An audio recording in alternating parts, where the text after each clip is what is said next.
인생을 100년 넘게 살아보니 세상에는 참으로 많은 이치가 숨어 있다는 것을 깨닫게 됩니다.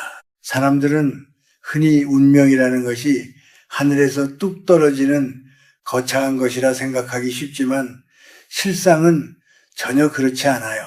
제가 평생을 지켜보니 한 사람의 운이 트이고 막히는 것은 그가 매일 마주하는 밥상머리 위에서 시작되더군요. 50대, 60대라는 나이는 인생의 가을과 같습니다. 곡식이 익어 고개를 숙이듯 사람의 품격도 그만큼 깊어져야 하는 시기이지요. 그런데 안타깝게도 이 소중한 나이에 자신의 운기를 스스로 걷어차는 이들이 많습니다. 바로 밥상 위에서의 잘못된 습관 때문입니다. 옛 어른들이 왜 그토록 식사 예절을 엄하게 가르치셨는지 아십니까? 그것은 단순히 예의를 차리라는 뜻이 아니었습니다. 밥상은 한 가문의 기운이 모이는 제단과도 같은 곳이기 때문입니다. 저는 오늘 여러분께 조금은 아픈 이야기를 하려 합니다. 만약 당신이 나이 40을 넘기고 50을 넘어서도 여전히 밥그릇을 숟가락으로 툭툭 치거나 맛있는 반찬만을 골라내기 위해 젓가락을 휘저대고 있다면 당신 곁에 머물던 복은 이미 짐을 싸고 있을지도 모릅니다. 이것은 제가 긴 세월 동안 수만 명의 사람을 만나며 목격한 변하지 않는 진실입니다. 젊은 시절에는 기운이 넘치니 사소한 실수도 패기로 덮을 수 있습니다. 하지만 중년 이후의 삶은 결이 달라야 합니다. 밥그릇을 두드리는 소리는 예부터 가난한 귀신을 부르는 소리라 했습니다. 맑은 정신으로 고요히 밥을 대하지 못하고 그릇을 달그락거리며 소란을 피우는 것은 내 마음속에 여전히 채워지지 않은 허기와 탐욕이 가득하다는 증거입니다. 운기라는 것은 고요하고 맑은 곳으로 흐르기 마련인데 스스로 소음을 만들어 그 흐름을 깨버리니 어찌 삶이 평안할 수 있겠습니까? 또한 반찬을 이리저리 뒤적이며 더 나은 것을 찾는 행위는 타인의 몫을 탐하는 것과 같습니다. 밥상 위에서의 이 작은 이기심이 쌓이고 쌓여 그 사람의 인품을 만들고 결국은 주변 사람들이 떠나가게 만드는 고립을 자초합니다. 나는 그저 맛있는 걸 먹고 싶었을 뿐이다 라고 변명할 수도 있겠지요. 하지만 그 젓가락질 하나에 당신의 참을성, 타인에 대한 배려, 그리고 삶을 대하는 경건함이 모두 담겨 있다는 사실을 알아야 합니다. 인생의 후반전에서 가장 경계해야 할 것은 추함입니다. 돈이 없고 몸이 아픈 것보다 더 무서운 것은 나이 든 자의 탐욕이 밥상 위에서 드러나는 것입니다. 저는 연세가 지긋하신 분들이 식당에서 반찬을 탓하거나 더 좋은 것을 차지하려 애쓰는 모습을 볼 때마다 참으로 마음이 무거워집니다. 그것은 자신의 격을 스스로 떨어뜨리는 일이며 조상들이 그토록 지키려 했던 가문의 기운을 무너뜨리는 행위입니다. 우리가 밥을 먹는 행위는 단순히 배를 채우는 일이 아닙니다. 대지의 기운과 농부의 정성, 그리고 함께하는 이들의 온기를 나누는 거룩한 의식입니다. 이 의식을 소홀히 여기는 자에게 하늘이 더 큰 복을 내려줄리 만무합니다. 지금 당장 여러분의 젓가락 끝을 보십시오. 그것이 감사함으로 멈추어 있습니까? 아니면 탐욕으로 이리저리 헤매고 있습니까? 운명의 문은 바로 그 끝에서 열리기도 하고 닫히기도 하는 법입니다. 이 평범한 진리를 젊은이들은 이해하지 못할 수도 있습니다. 하지만 산전수전을 다 겪고 이제 인생의 본질을 마주해야 할 우리 세대만큼은 뼈저리게 느껴야 합니다. 밥상 위에서 보여주는 당신의 단정한 모습이야말로 무너진 운기를 되살리는 가장 빠르고 확실한 길이라는 것을 말입니다. 고요하게 수저를 들고 눈앞에 음식을 귀하게 대할 때 당신의 삶에도 비로소 품격 있는 평온이 찾아올 것입니다. 다음 장에서는 우리가 왜 그토록 소리에 민감해야 하는지, 밥그릇이 내는 그 작은 소동이 어떻게 집안의 경제와 연결되는지 조금 더 깊은 이야기를 나누어 보겠습니다. 마음을 가다듬고 들어보시길 바랍니다. 옛날 우리 조상들은 식사 자리에서의 소리를 유독 경계하셨습니다. 그 중에서도 숟가락이나 젓가락으로 밥그릇을 툭툭 치는 소리는 가문을 망하게 하는 불길한 징조로 여겼지요. 요즘 젊은 사람들은 그저 예절의 문제라고 생각할지 모르지만 100년을 살아오며 수많은 집안의 흥망성쇠를 지켜본 제 눈에는 그것이 단순한 습관 이상의 의미로 보입니다. 밥그릇을 두드리는 행위는 보이지 않는 기운의 세계에서 보면은 마치 구걸하는 자의 몸짓과도 같습니다. 예부터 길거리를 떠도는 행인이나 배를 듣는 이들이 빈 그릇을 두드리며 먹을 것을 청하곤 했지요. 그런데 남부러울 것 없이 장성한 어른이, 그것도 인생의 완숙기에 접어든 이가 밥상에서 그런 소리를 낸다는 것은 스스로를 빈곤한 자의 처지로 떨어뜨리는 일과 같습니다. 우리 민족의 무의식 속에서 밥그릇 소리는 영적으로 매우 불길한 신호입니다. 흔히 말하는 악귀, 즉 배고픈 귀신을 불러 모으는 소리라 하여 엄히 금지했지요. 이것을 미신이라 치부하기엔 그 속에 담긴 심리적 기제가 너무나 명확합니다. 밥그릇을 두드리며 음식을 재촉하거나 소란을 피우는 마음의 밑바닥에는 항상 결핍이 자리 잡고 있습니다. 나에게 더 달라, 왜 빨리 주지 않느냐는 조급함과 탐욕이 그 소리에 실려 나옵니다. 문제는 우리 몸과 마음의 에너지가 그 소리를 가장 먼저 듣는다는 사실입니다. 스스로 빈곤의 주파수를 맞추고 있는데 어찌 풍요로운 운기가 찾아오겠습니까? 제가 아는 한 자산가의 이야기가 떠오릅니다.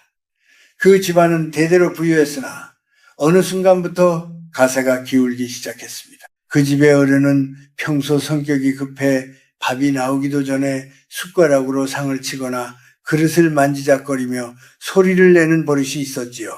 본인은 그저 장난삼아 혹은 배가 고파서 한 행동이라 했지만 그 소란스러움은 집안의 정적인 기운을 사정없이 흔들어 놓았습니다. 돈은 고요하고 맑은 곳에 머물기를 좋아합니다. 그런데 가장 기본적인 생명 활동인 식사 시간마다 천박한 소음이 들리니 복이 머물 자리가 없었던 것이죠. 결국 그 집안의 재산은 모래성처럼 허물어지고 말았습니다. 특히 50대 이후의 삶에서 소리는 곧 그 사람의 격입니다. 말소리뿐만 아니라 물건을 다루는 소리, 밥 먹는 소리 하나하나가 그 사람의 운명을 결정짓습니다. 밥그릇을 달그락거리며 요란하게 식사하는 사람은 아무리 좋은 옷을 입고 있어도 내면의 불안을 숨길 수 없습니다. 운기는 평온함 속에서 자라납니다.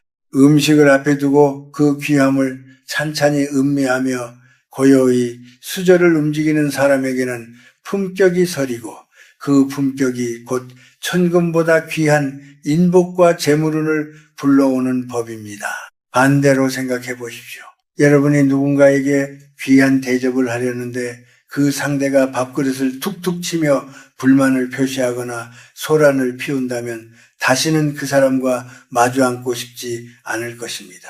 하늘의 이치도 이와 같습니다. 주어진 복에 감사하지 못하고 소리를 내어 재촉하는 자에게는 있던 복마저 거두어가는 법입니다. 젊었을 때는 기운이 강해 이런 사소한 어긋남이 당장 화가 되어 나타나지 않을 수도 있습니다. 그러나 기운이 쇠하기 시작하는 노년에는 이런 작은 틈새로 생명력과 제복이 줄줄 새어 나가게 됩니다. 많은 이들이 나이가 들수록 사는 게 팍팍하다고 한탄합니다. 자식들이 찾아오지 않는다며 외로움을 호소하기도 하지요. 하지만 한번 되돌아보십시오.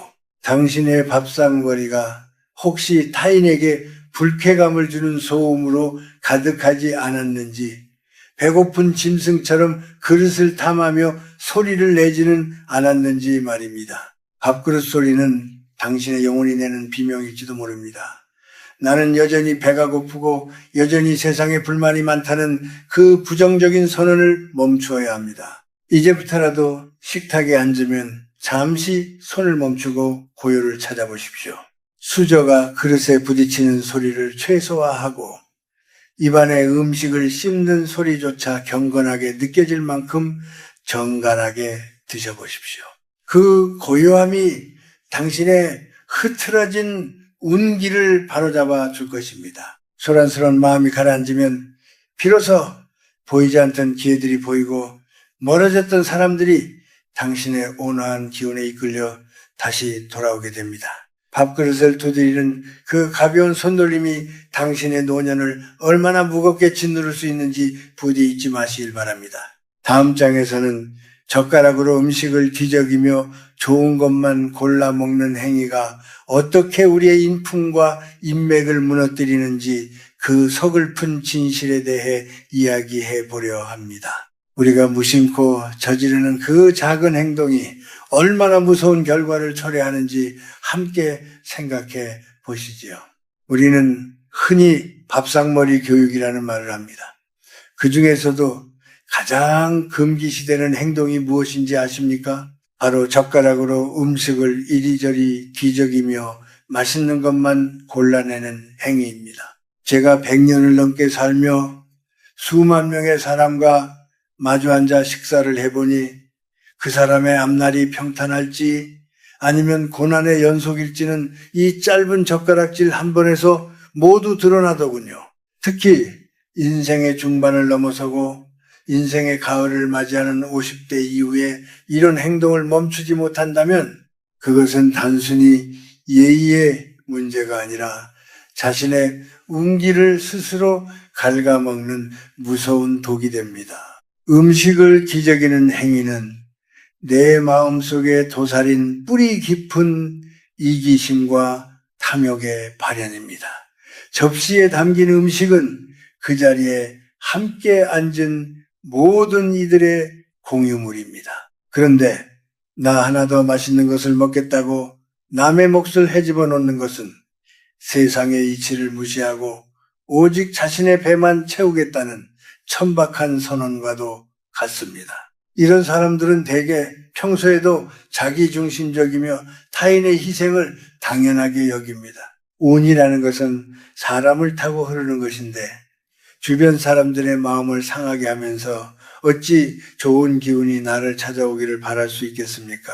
사람들은 나이가 들면 흔히 고독해진다고 말합니다. 자식들이 전화를 피하고 옛 친구들이 하나둘 멀어지는 것을 세월 탓으로 돌리곤 하지요. 하지만 가만히 생각해 보십시오. 당신은 밥상 위에서 타인을 배려하는 어른이었습니까?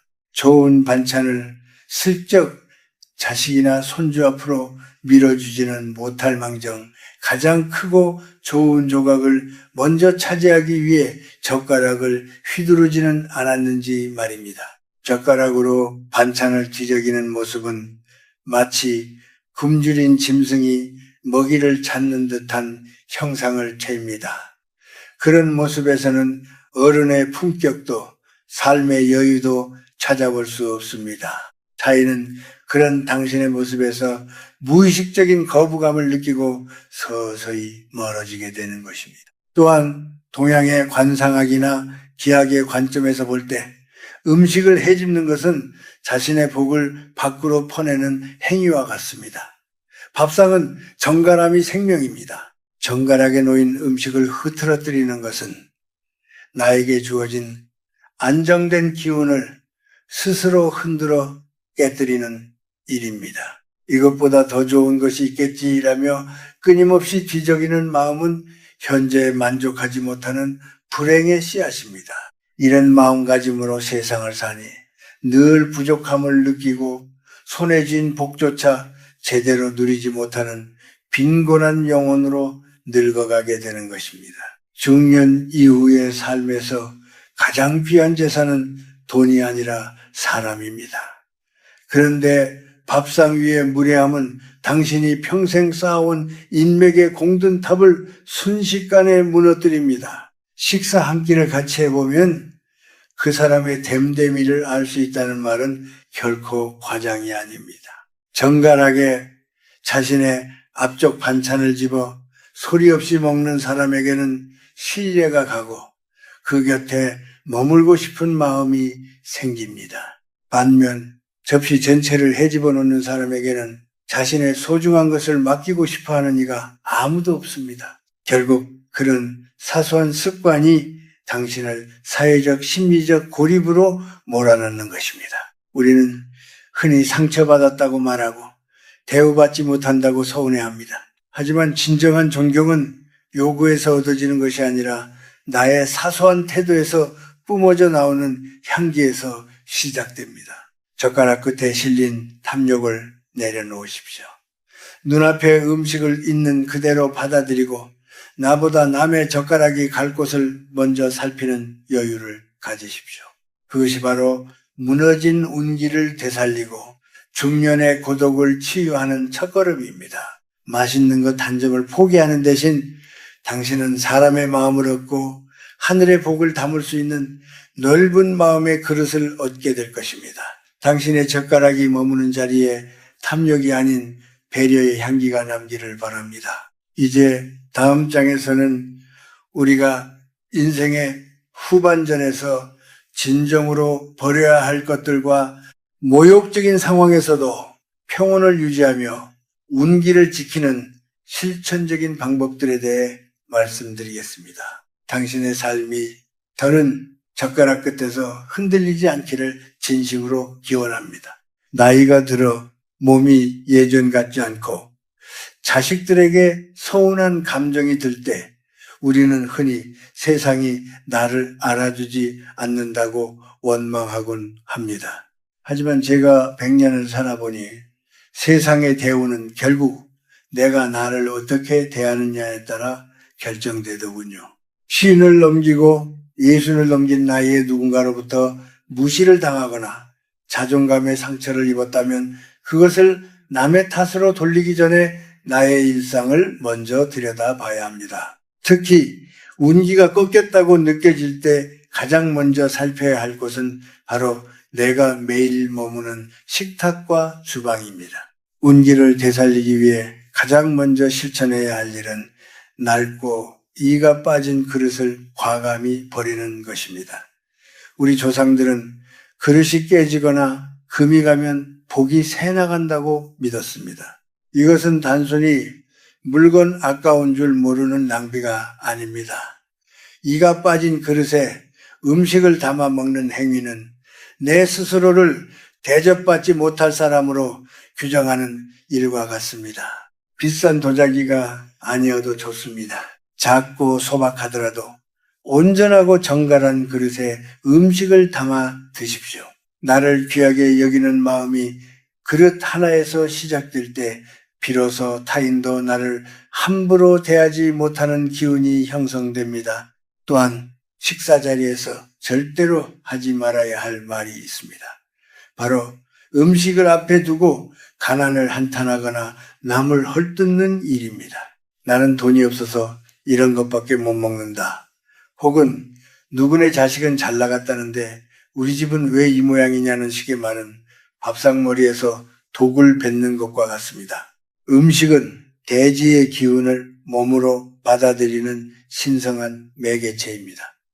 그 귀한 음식을 섭취하며 부정적인 말을 쏟아붓는 것은 내 오장육부에 저주를 퍼붓는 일과 다름없습니다. 운이 나쁠 때일수록 감사히 잘 먹겠습니다라는 짧은 한마디가 100마디의 불평보다 수천 배 강한 운기를 불러옵니다. 만약 식사 자리에서 누군가 나를 무시하거나 모욕적인 언사를 내뱉는다면 어떻게 해야 할까요?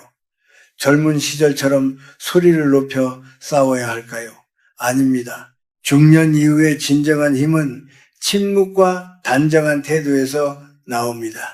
상대의 무례함에 흔들리지 않고 고요히 젓가락을 움직여 식사를 마치십시오. 허리를 곧게 펴고 단정하게 음식을 씹는 그 모습 자체가 상대에게는 가장 무거운 반격이 됩니다. 나는 당신의 천박함에 동요하지 않을 만큼 내면이 단단한 사람이다 라는 것을 행동으로 보여주는 것이지요. 소란스러운 감정에 휘둘리지 않을 때 당신의 기운은 더욱 맑아지고 굳건해집니다. 그리고 고독을 두려워하지 마십시오. 혼자 밥을 먹게 되는 시간이 늘어난다고 해서 그것을 처량하게 여길 필요는 없습니다. 오히려 그 시간은 내가 나 자신과 깊이 대화하고 흩어진 기운을 모으는 수양의 시간입니다. 혼자 먹는 밥상일수록 더 정성스럽게 차리십시오. 대충 냄비째 놓고 먹거나 서서 끼니를 때우는 습관은 내 삶을 대충 살겠다는 무언의 암시가 됩니다. 정갈한 매트 위에 수저를 가지런히 놓고 고요하게 한 끼를 대할 때 당신의 영혼은 치유되고 무너졌던 자존감은 다시 살아나게 됩니다. 50대 이후의 평안함은 채우는 것이 아니라 비우는 것에서 옵니다. 식탐을 비우고 남과 비교하는 마음을 비우고 과거의 영광이나 후회를 비우십시오. 그 비워진 자리에 감사와 고요가 들어차면 굳이 노력하지 않아도 당신의 얼굴에는 온화한 빛이 서리게 됩니다. 사람들은 그 빛에 이끌려 당신 곁으로 모여들 것이고 막혔던 운의 흐름은 물꼬를 튼 듯 시원하게 흐르게 될 것입니다. 지금 당신의 식탁 위에는 무엇이 놓여 있습니까? 낡고 깨진 마음이 놓여 있지는 않습니까? 오늘부터라도 그릇 하나, 수저 하나를 다루는 손길에 정성을 담아 보십시오. 그것이 비천한 노년을 거부하고 품격 있는 황혼을 맞이하는 가장 확실한 비밀입니다. 이제 마지막 장에서는 인생의 긴 여정을 마무리하며 우리가 가슴에 새겨야 할 마지막 가르침과 평온한 마무리에 대해 말씀드리겠습니다. 당신의 삶이 매일 아침 맞이하는 밥상처럼 늘 새롭고 귀하기를 바랍니다. 인생이라는 긴 여정의 끝자락에 서서 돌아보니 결국 삶의 마지막에 남는 것은 얼마나 화려한 음식을 먹었느냐가 아니라 얼마나 평온한 마음으로 그 식탁에 앉았느냐 하는 것이었습니다. 100년이라는 세월은 제게 많은 것을 가르쳐 주었지만 가장 귀한 깨달음은 의외로 아주 단순한 곳에 있었지요. 그것은 바로 내 눈앞에 놓인 밥 한 그릇을 대하는 태도가 곧 내 우주를 대하는 태도와 같다는 사실입니다. 이제 막 중년을 지나 노년에 접어든 여러분께 마지막으로 당부하고 싶은 것이 있습니다.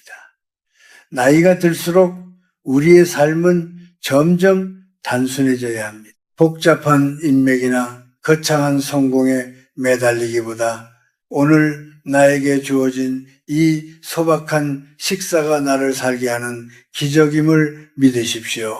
젓가락을 들어 음식을 집을 때 그 속에 담긴 태양의 기운과 바람의 숨결을 느끼며 마음속으로 깊이 감사하십시오. 그 감사의 진동은 당신의 몸 구석구석을 돌며 흐트러진 기운을 정화하고 굳게 닫혀있던 운명의 문을 안쪽에서부터 서서히 열어줄 것입니다. 운기라는 것은 대단한 비방이나 부적이 있지 않습니다. 그것은 식사를 마친 뒤 단정하게 모아놓은 당신의 수저 끝에 있고 식탁 위에 부스러기를 정성껏 닦아내는 당신의 손길에 있습니다. 삶의 품격은 결코 돈으로 살 수 없습니다. 그것은 세월의 풍파를 견디며 빚어진 인내와 타인을 먼저 배려하는 넉넉한 마음씨에서 우러나오는 향기입니다. 밥상머리에서 보여준 당신의 그 작은 절제가 자식들에게는 100마디 훈계보다 깊은 가르침이 될 것이며 주변 사람들에게는 당신이라는 사람의 존재 자체가 하나의 축복으로 다가갈 것입니다. 비록 몸이 예전 같지 않고 외로움이 발끝까지 차오르는 날이 오더라도 스스로를 홀대하지 마십시오. 정갈하게 차려진 밥상 앞에 앉아 고요히 자신을 대접하십시오. 애썼다, 참 잘 살아왔다라고 스스로를 다독이며 한수를 뜨십시오. 그렇게 마음이 평온해질 때 당신의 노년은 추한 몰락이 아니라 저녁 노을처럼 아름다운 갈무리가 될 것입니다. 인생의 후반전에서 우리가 진정으로 가져가야 할 것은 탐욕이 아니라 품위입니다. 밥상 위에서 보여준 당신의 단정한 모습이 당신의 남은 생을 환하게 비추는 등불이 되기를 진심으로 기원합니다. 제가 겪어본 바로는 감사하는 마음으로 정갈하게 먹는 밥 한 끼가 세상 그 어떤 보약보다 당신의 운명을 건강하게 지켜줄 것입니다. 부디 고요하고 평안하십시오. 이것이 제가 여러분께 전하는 마지막 사랑이자 당부입니다.